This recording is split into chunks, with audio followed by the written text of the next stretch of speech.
do we have at any level, whether it be, giving people GLP-1 for free or anything, we don't have any money left. I think even Moody's figured it out, didn't they? And by the way, we're the first company in media this morning to mention the Moody's note this morning. I think you wouldn't want to talk about that.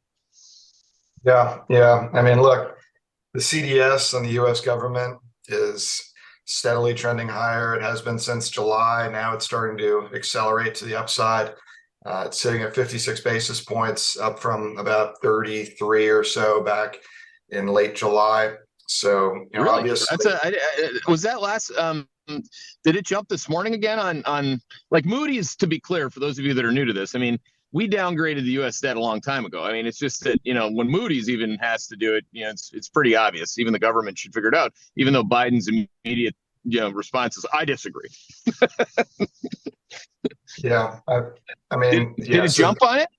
Well, so we see the numbers as of the close. So this is a close from Friday's value. We won't get this morning until tonight, unfortunately, but Right.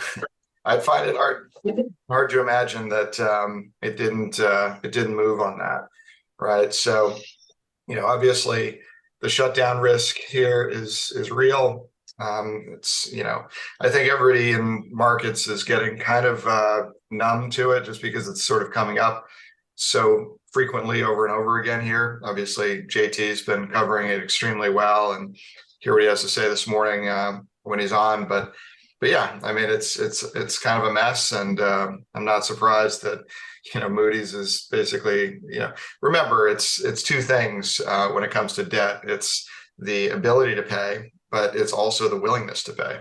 And clearly, what we're talking about here is more on the willingness front. The things I would call out this morning, and I don't have too much, so I'll keep it tight, but just looking at bank lending data, it took a pretty sharp downturn in this latest week. So year-over-year growth rate of change slowed from 3.7% in the previous week to 3.3%. So 40 bips in a single week is very, very quick. And that's in the aggregate.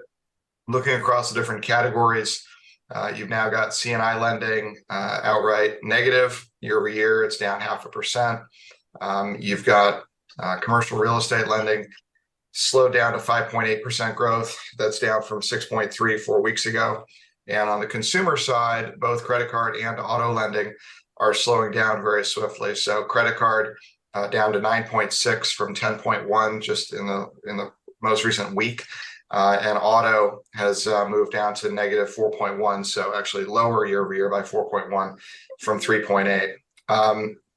So yeah, no change directionally, but seeing a bit of an acceleration to the downside here in the latest numbers.